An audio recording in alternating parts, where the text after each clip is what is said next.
बचेंगे तो और भी लड़ेंगे, कहते हुए दत्ताजी ने अपने प्राण त्याग दिए। मराठों से मिले जीवनदान का नजीब खान ने ऐसा सिला दिया था। 15 जनवरी 1760 को अहमदनगर में नाना साहब पेशवा को दत्ताजी की मृत्यु की खबर मिली। नाना साहब ने जल्द से जल्द उदगीर के पास बनी छावनी में मराठा सरदारों को पत्र भेजकर आंबे पड्डूर में बैठक के लिए बुलाया। दत्ताजी के निधन की खबर सुनकर निजाम का नूर ही बदल गया। मराठा सुलह की बातचीत में अब ज्यादा वक्त नहीं गवा सकते, ये वो जानता था, इसलिए उसने ढिलाई शुरू की। बातचीत छोड़कर उत्तरी हिंदुस्तान से आई खबर से चिंतित मराठा सरदार आंबे पड्डूर की ओर निकल गए।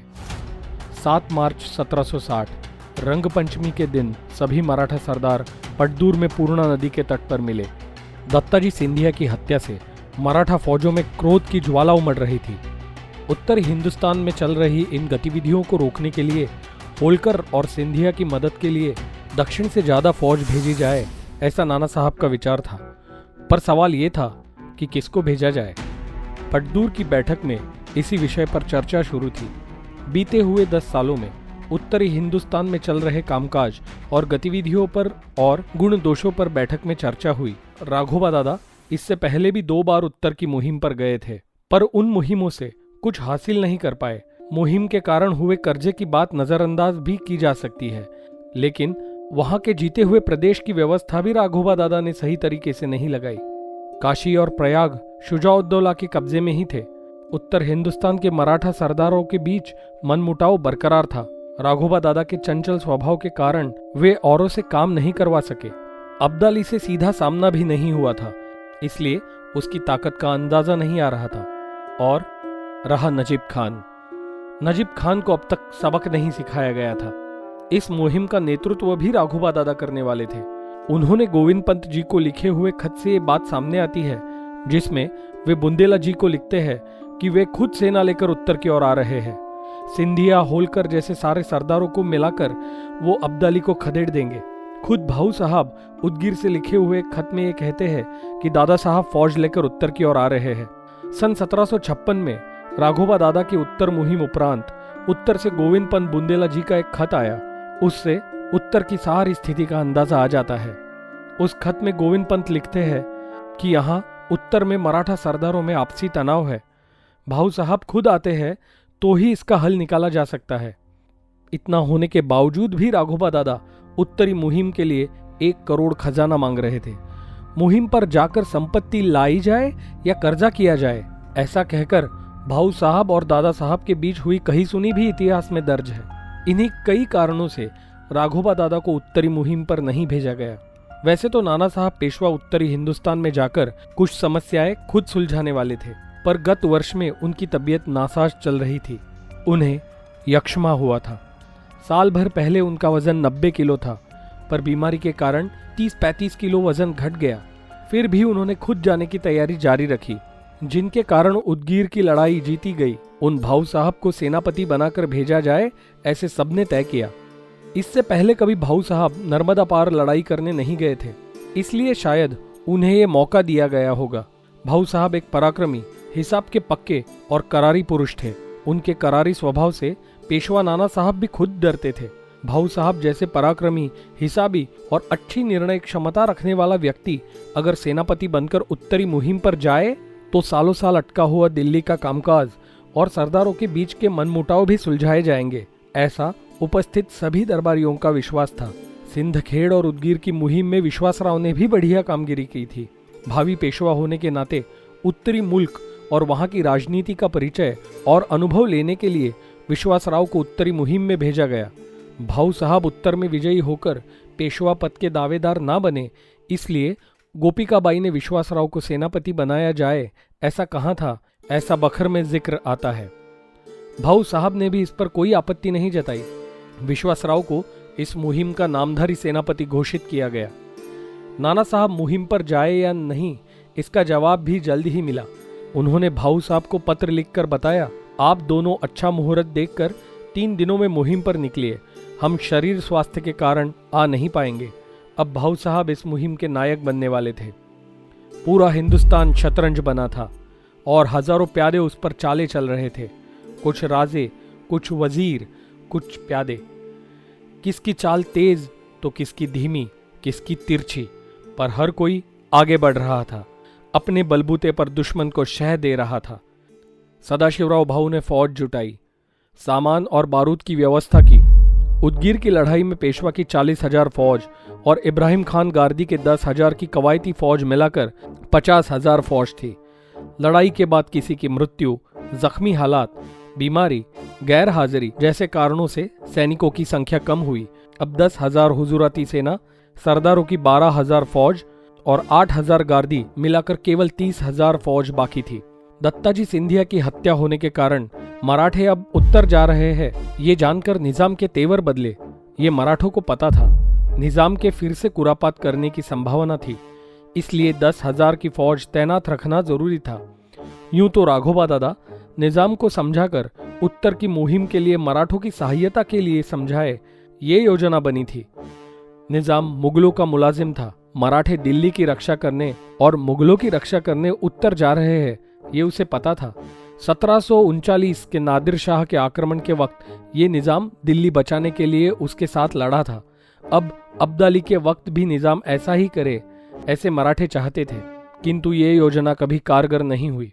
नागपुर के भोसले जी के खानदान में उत्तराधिकारी के चयन का वाद विवाद चल रहा था, इसलिए वे इस मुहिम में शामिल नहीं हुए। कर्नाटक के हैदर अली का बंदोबस्त करने के लिए विसाजीपंत बीनीवाले 10,000 की फौज लेकर तैनात थे। इसके साथ जंजीरा मुहिम, कोकण मुहिम में मराठों की कुछ फौज व्यस्त थी।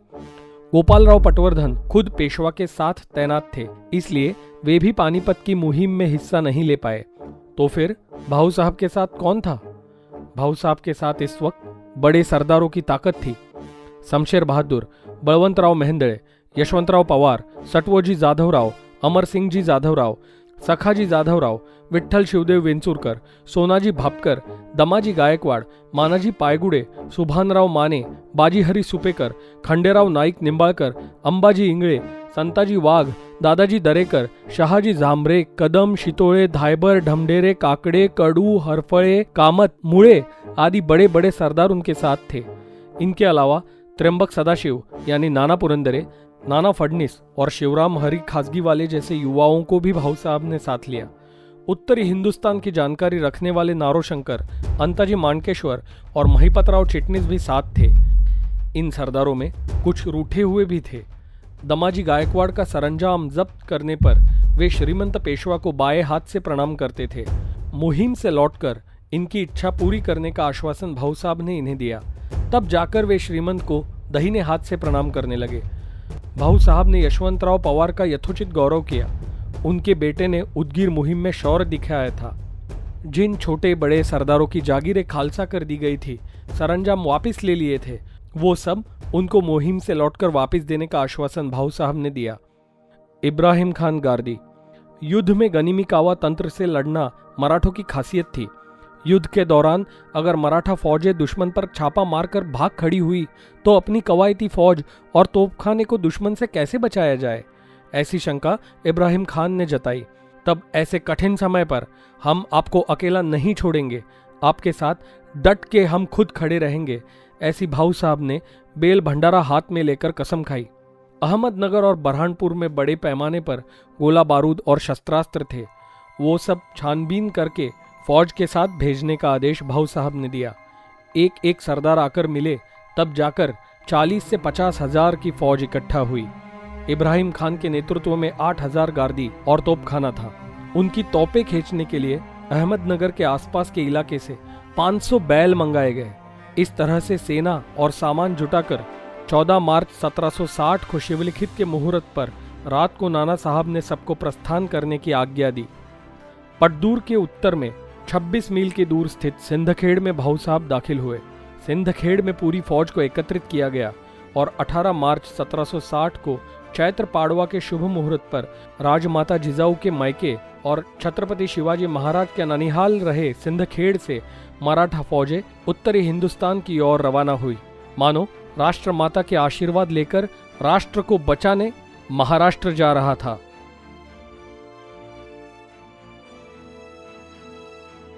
केशवराज जी का एक प्रसिद्ध पत्र है। अब्दाली का जिक्र इस खत में बड़ी बीमारी ऐसा आया है। उत्तर में भाऊ साहब की राह देख रहे सिंधिया होलकर फौजों की स्थिति अब बिकट हो गई थी। मल्हार राव ने बुरहाड़ी में मकर संक्रांति के दिन हुए संग्राम में घायल हुए जनको जी से कोटपुतली में भेंट ली। बुरहाड़ी घाट पर दत्ताजी सिंधिया को मारने के बाद अफगान और रोहिला फौजें आक्रामक हो गई थी। अब्दाली ने मराठों को चंबल के पार भेजने का विचार कर रखा था। इस प्रतिकूल परिस्थिति में सिंधिया और होलकर एक हो गए। उन्होंने दक्षिण से मदद मिलने तक अपने पारंपरिक युद्ध तंत्र गनिमीकावा से दुश्मन से दो हाथ करने का निश्चय लिया। इस वक्त उम्र की 65 साल पार किए अनुभवी तजुर्बेकार मल्हारबा कमर कस के खड़े रहे। दुश्मन का दुश्मन वो अपना दोस्त। इस न्याय से मल्हार राव ने अपने पुत्र हत्या का बैर भुलाकर सूरजमल जाट से मदद ली। उसी समय अब्दाली के दिल्ली छोड़कर मथुरा जाने की खबर मल्हार राव को मिली। अब्दाली बासई तक आ पहुंचा। उसने नजदीक तैनात मराठा टुकड़ी पर 10 फरवरी को हमला कर दिया, जिसमें मराठों की हानि हुई। इधर मल्हारबा दिल्ली की ओर बढ़ रहे थे। ये बात अब्दाली तक पहुंची। उन्हें रोकने के लिए अब्दाली ने रेवाड़ी के मार्ग पर फौज भेजी, पर उस फौज को चकमा देकर मल्हारबा नरनौल की दिशा में चले गए और यहाँ से शुरू हुआ एक जानलेवा खेल। आगे मराठे और पीछे अफगान। महेंद्रगढ़ को होते हुए बहादुरगढ़ तक पहुंच के अब मराठे दिल्ली नजीक कालकाजी के पास देखे गए हैं, ये खबर अफगानों तक पहुंची। अफगान पीछा तो कर ही रहे थे, लेकिन उनसे रुक के सामना करना मराठों को कठिन होने लगा, क्योंकि अफगान संख्या में बहुत ज्यादा थे। आखिर रोहिला के मुल्क को तहस नहस करने मल्हारबा ने यमुना पार की। 28 फरवरी को मराठा फौजों ने सिकंदराबाद पर चढ़ाई कर दी। मल्हारबा के फौज का नेतृत्व उस वक्त गंगोबा तात्या चंद्रचूड़ ये उनके दीवान कर रहे थे। मराठों ने शहर कब्जे में ले लिया। उस दिन हुताशनी पूर्णिमा थी। उन्होंने सिकंदराबाद में हुताशनी पूर्णिमा मनाई। अब्दाली मराठों के पीछे ही पड़ा था। उसने जहान खान, शाहपसंद खान और नजीब खान रोहिला को 35,000 की फौज देकर मराठों के पीछे भेजा। 4 मार्च को सिकंदराबाद में मराठा फौजों का सामना अब्दाली के फौज से हुआ। इस लड़ाई में मराठा फौज का बहुत नुकसान हुआ। आनंदराव राम, शेट्याजी खराड़े और उनके पुत्र मारे गए। खुले मैदानी युद्ध में गनिमीकावा काम न आया। हार कर गंगोबा तात्या मथुरा लौट गए। मल्हारबा को आगरा की ओर आश्रय लेना पड़ा। पिछली बार मराठों की ताकत देखकर अफगान फौजें भाग खड़ी हुई थी। इस कारण दुश्मन की ताकत का अंदाजा नहीं लगा। अब तो बरसात के काले घने बादलों की भांति विशाल सेना लिए अब्दाली खुद सामने खड़ा था। अब मराठों को दुश्मन की ताकत का अंदाजा दिन ब दिन आने लगा। गनिमीकावा पर मराठों का गनिम भारी पड़ रहा था। एक एक मंजिल पार करते हुए 4 अप्रैल को भाऊ साहब बरहानपुर पहुंचे। निजाम से करार के तहत मिला अशीरगढ़ अपने कब्जे में लेकर उन्होंने वहां 5,000 की फौज रखी। वहां से वे हांडिया की ढलान से नर्मदा पार गए। सातपुड़ा, खानदेश और बागलान पीछे छोड़ते हुए वे मालवा का घाट चढ़ के ऊपर आए। मालवा में सिरोंज के पास उन्होंने डेरा डाला। पिछली मुहिम में राघोबा दादा ने सिरोंज में रखे हुए तंबू, डेरे, तोपे और अन्य भारी सामान भाऊ साहब ने कब्जे में ले लिया। उधर दोआब से मराठा फौजें निकल गई, ये देखकर अब्दाली ने अलीगढ़ शहर पर कब्जा कर लिया। वहां जाटों ने रामगढ़ नामक किला बनाया था। अब्दाली ने 2 हफ्ते लड़ाई कर 26 मार्च को वो किला हासिल किया। जाटों ने प्रतिवर्ष 45 लाख मुआवजा देने का वचन देकर अपनी जान बचाई। जाटों का उस इलाके का प्रभुत्व अब खत्म हो चुका था। मई के महीने में दोआब में बसे मराठाओं के ठाणे पठानों ने ले लिए थे। सिर्फ एक इटावा का थाना गोविंद पंत बुंदेला लड़कर बचाए हुए थे। दक्षिण दोआब में गोपालराव बर्वे उनकी सेना लिए थे। चालबाज नजीब खान ने अपनी चालें चलना शुरू किया। दक्षिण से आए मराठों के खिलाफ उसने उत्तरी रियासतों को एकत्रित करना शुरू किया। मराठों की आक्रामकता, उत्तरी हिंदुस्तान की राजनीति में उनका बढ़ता हस्तक्षेप और उनके चौथ वसूलने से उत्तरी हिंदुस्तान के बहुत से राज्य मराठों से नाराज थे। इसी कारण नजीब के प्रयासों को सफलता मिलने लगी। वैसे एक दूसरे से बैर रखने वाले रामपुर के हाफिज रहमत और दूंदे खान जैसे सरदार अब तक किसी के पक्ष में नहीं थे। उनका मत परिवर्तन करने के लिए नजीब खान ने एक और मोहरा खड़ा किया, शाह वलीउल्लाह दहलवी। मराठों के कड़े आलोचक रहे शाह वली ने सभी को धर्म का वास्ता देकर साथ मिलाया। उसके साथ नजीब खान का इमाम कुतुब शाह और काजी इद्रिस जैसे लोग थे। मजहब का यह हुक्म मानकर अब तक तटस्थ रहे रामपुर के रोहिला सरदार हाफिज रहमत खान और दूंदे खान नजीब खान के कहने पर अफगान दल में शामिल हो गए। अब्दाली के हिंदुस्तान आने से पहले ही नजीब खान ने अवध के नवाब शुजा-उद-दौला को मराठों के खिलाफ भड़काकर अपनी ओर लेने की कोशिश शुरू कर दी थी।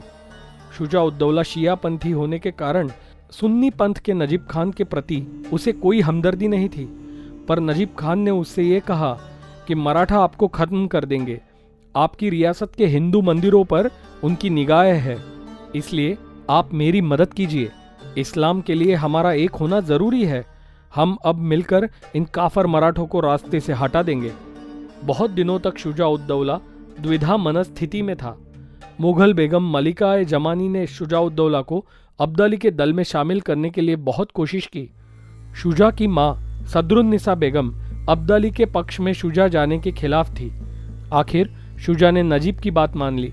शुजा-उद-दौला जैसी बड़ी हस्ती का साथ मिलने से अफगान दल का पलड़ा भारी हो गया।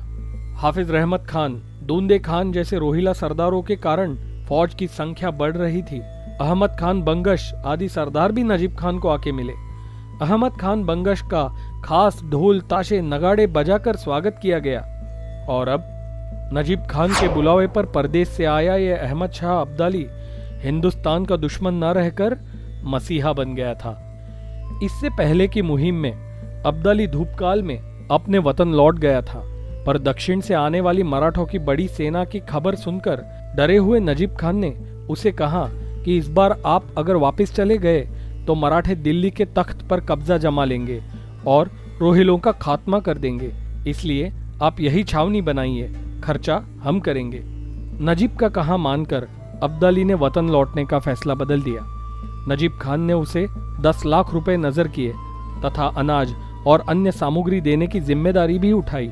अब्दाली ने कोल जयेश्वर में लश्कर की बड़ी छावनी लगाई और खुद पानी की व्यवस्था के लिए अलीगढ़ के वायव्य दिशा में 50 मील की दूरी पर गंगा नदी के किनारे बसे अनूप शहर जा पहुंचा। भाऊ साहब जैसे जैसे उत्तर की ओर बढ़ रहे थे वैसे उन्हें पत्रों से अब्दाली का जायजा आ रहा था। 30 मई 1760 को भाऊ साहब ग्वालियर में दाखिल हुए। 2.5 महीने में मराठों ने 235 मील का सफर तय किया था। लश्कर के साथ तीर्थयात्री तथा सेवक कर्मचारी वर्ग होने से सफर की गति थोड़ी धीमी रही। वर्तमान काल जैसी सुरक्षा और सुविधाएं उस वक्त नहीं थी, इसलिए सेना की सुरक्षा में तीर्थयात्रा की जाती थी। इससे पहले बाजीराव पेशवा की मातोश्री को तीर्थयात्रा करने में बंगश ने सहायता की थी, ये तो सर्वश्रुत है। फौज के प्रस्थान करते ही भाऊ साहब का राजनीतिक चाले चलना शुरू हो गया था। उत्तरी हिंदुस्तान में मराठों के कारभारियों में गोविंद पंत बुंदेला, गोपाल राव बर्वे, नारोशंकर और वकील बापूजी हिंगणे थे। ये लोग उत्तरी हिंदुस्तान के जानकार थे, इसलिए भाऊ साहब ने उन्हें पत्र लिखकर कुछ जिम्मेदारी सौंपी थी। मुख्य जिम्मेदारी रसद और पैसों की थी। इसके अलावा मराठों के ठिकानों का बंदोबस्त रखने और नियमित रूप से पत्र भेजकर दुश्मन की जानकारी देने के बारे में भी भाऊ साहब ने कहा था। उत्तरी हिंदुस्तान के बड़े सरदारों और अधिकारियों से वे अच्छे हथियार, लश्कर के लिए सैनिक और पुल बांधने के लिए कश्तियों का इंतजाम करने के लिए भी उन्होंने पत्र द्वारा बताया था।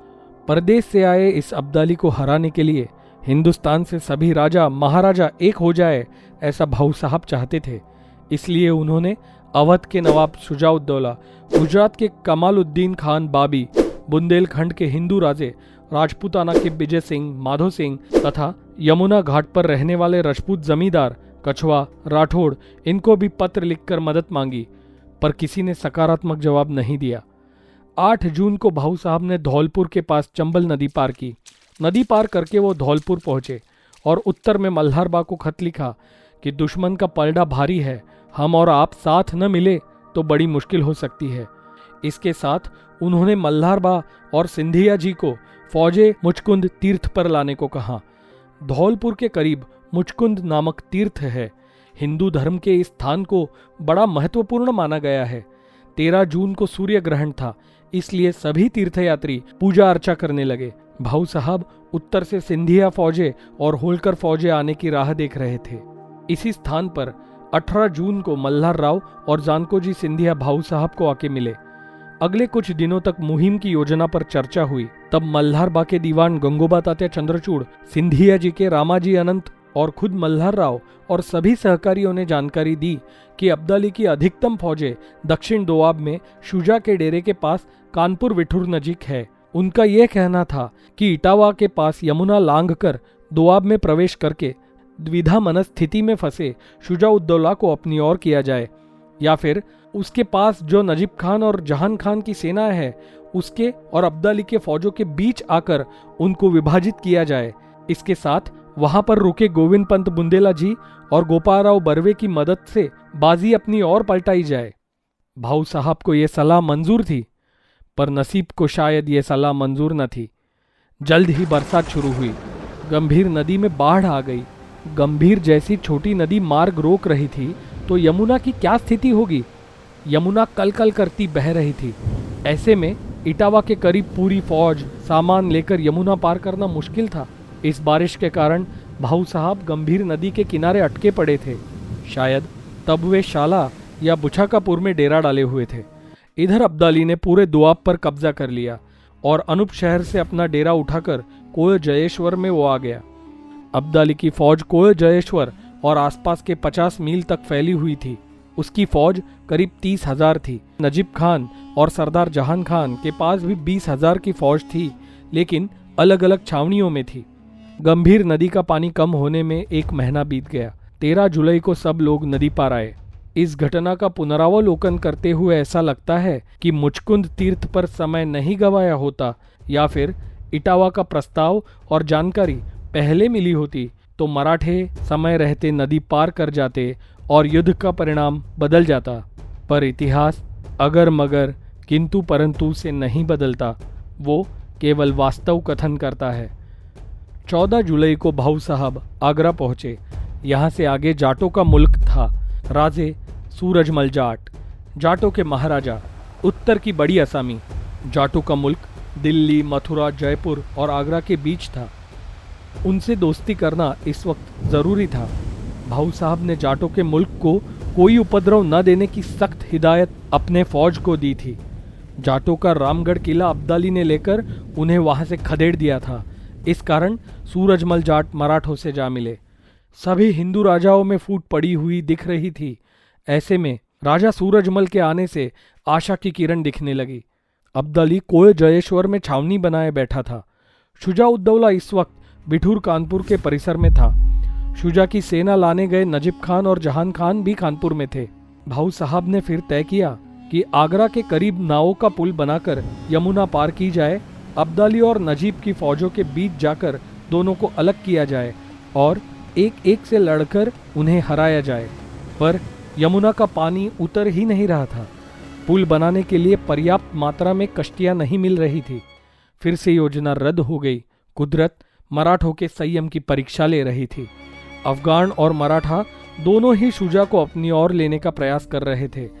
दरबारी कूटनीतिज्ञों और अपनी मां की सलाह को ठुकराकर शुजा अफगान पक्ष में शामिल हुआ। भाऊ साहब अगर यमुना पार कर पाते तो शायद शुजा-उद-दौला मराठों के पक्ष में होता। आखिर 18 जुलाई के दिन शुजा ने अपने साथ 4,000 चुनिंदा घुड़सवार और केवल 20 तोपें लेकर अब्दाली की ओर कूच की। बाकी की सेना उसने अपने राज्य की सुरक्षा के लिए अवध में रखी। सच तो यह है कि शुजा-उद-दौला ये युद्ध नहीं चाहता था।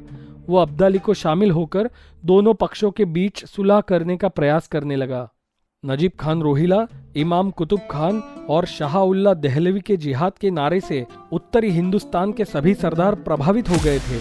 वही दूसरी ओर हिंदुओं में राजपूत, जाट, मराठा और सिखों के बीच मनोमिलन नहीं हो पा रहा था। मुगल हिंदुस्तान की रक्षा का व्यापक नजरिया रखकर मराठे उत्तर में आए थे, पर नाराज राजपूत और धर्म के बंधन में फंसे हिंदुस्तानी मुसलमान सरदारों से मदद नहीं मिल रही थी। यमुना पार करना असंभव होता देखकर दोआब में जाकर अब्दाली से लड़ने का विचार छोड़कर भाऊ साहब ने दूसरी योजना बनाई। राजधानी दिल्ली। उस समय अब्दाली का सरदार याकूब अली खान और नजीब खान के कुछ प्यादे मिलकर दिल्ली संभाल रहे थे। नदी पार करने की कोई गुंजाइश नहीं थी।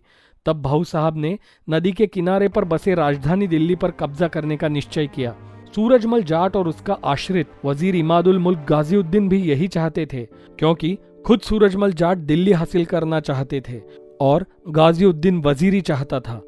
दिल्ली कब्जे में आने पर सूरजमल जी ने भाऊ साहब से गाजीउद्दीन को वजीरी देने की मांग की, पर गाजीउद्दीन ने इससे पहले बादशाह की हत्या की थी, इसलिए मराठे उससे नाराज थे। बलवंतराव मेहेंदळे, भाऊ साहब के प्रमुख सलाहकार। बलवंतराव ने भाऊ साहब को नारोशंकर जी को वजीरी देने की सलाह दी, पर किसी को वजीरी न देते हुए इस पद के लालच से शुजाउद्दौला को अपनी ओर करने की सोचकर भाऊ साहब दिल्ली की ओर बढ़े। मथुरा से मल्हारबा होलकर, जानकोजी सिंधिया और बलवंतराव मेहेंदळे के नेतृत्व में भाऊ साहब ने दिल्ली की ओर फौज रवाना की। जासूसों से मिली जानकारी के मुताबिक दिल्ली में ज्यादा फौज नहीं थी, इसलिए पहले पहुंचने वाली सेना की टुकड़ी किले में जाकर किले के दरवाजे खोल देगी ताकि पीछे से आने वाली सेना को भीतर प्रवेश मिल सके, ऐसी योजना थी। फौज के साथ तीर्थ यात्रा के हेतु से बहुत से लोग आए थे। उन्हें लेकर भाऊ साहब मथुरा वृंदावन की ओर यात्रा पर गए। इन यात्रियों में नाना फडणवीस भी थे। उन्होंने अपने आत्मचरित्र में इस यात्रा का वर्णन किया है। इस बड़ी लड़ाई के दहलीज पर भाऊ साहब के साथ सभी ने ईश दर्शन का लाभ उठाया। भाऊ साहब 17 जुलाई 1760 को मथुरा से आगरा पहुंचे। वहां पर उन्हें राजपूतों के मराठा विरोधी पक्ष में शामिल होने की खबर मिली। राजपूत महाराजा माधो सिंह दोहरी चाल चल रहे थे। आपके और अब्दाली के बीच चल रहे विवाद का परिणाम मिलने तक हम किसी भी पक्ष में शामिल नहीं होंगे, ऐसा पत्र भेजने वाले माधो सिंह अंदर से अब्दाली को शामिल थे। अब्दाली के साथ हुई लड़ाई में अगर मराठों का विनाश हो जाता है तो राजपूतों को फिर से मुगलिया सल्तनत में अपना वर्चस्व साबित करने का मौका मिलेगा, ऐसा सोचकर माधो सिंह ने ये सियासी चाल चली थी। 22 जुलाई को भाऊ साहब ने भेजी हुई सेना दिल्ली में दाखिल हुई। इस सेना ने बड़ी आसानी से दिल्ली पर कब्जा कर लिया। अब उन्हें किले में जाकर किले के दरवाजे खोलने थे। दिल्ली का किला बहुत बड़ा था, पर किले के भीतर पहुंचते ही दरवाजा खोलने के बजाय उन्होंने वहां पे लूट मचाई। इस कारण किले के पहरेदार सतर्क हो गए और उन्होंने मराठों से लड़ाई शुरू की। अंत में 29 तारीख को भाऊ साहब खुद दिल्ली आए। उनके साथ इब्राहिम खान गार्दी थे। दिल्ली में इस वक्त रोहिला पठानों की 1000 की एक छोटी सी टुकड़ी थी। दत्ता जी की हत्या के बाद अब्दाली ने दिल्ली शहर और दिल्ली का किला अपने वजीर शाह वली खान का भाई याकूब अली खान को सौंपा था। मराठों ने किले पर हमला बोल दिया। खंदक में मोर्चा जमा कर इब्राहिम खान ने अपने तोपों से किले पर गोलाबारी शुरू की। तोपों के मार से एक एक बुर्ज गिरने लगा। जब असद बुर्ज गिरा और दरवाजे पर हमला हुआ तब पठानों ने हथियार रख दिए। याकूब अली ने किला मराठों के हवाले कर दिया। 2 अगस्त 1760 इस दिन मराठों ने दिल्ली का किला जीत लिया। जिस दिल्ली ने आज तक दक्षिण पर इतने आक्रमण किए थे, उसी दिल्ली के दरवाजे पर मराठा अब अपने बलबूते पर पहुंच गए थे।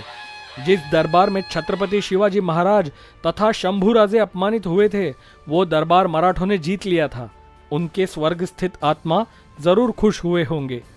लाल महल से शुरू हुआ मराठों का सफर लाल किले तक जा पहुंचा था।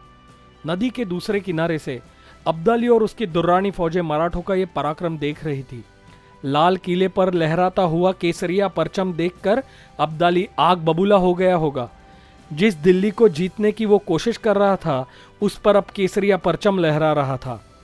इसी ईर्ष्या से अब्दाली को हराने का जोश मराठों में था। दोनों की समस्या एक ही थी, यमुना में आई बाढ़। यमुना की इस तेज बहती धारा में इस युद्ध का परिणाम छुपा हुआ था। यमुना मैया अब किसे प्रसन्न होगी, इस पर पूरे हिंदुस्तान की नजरें थी।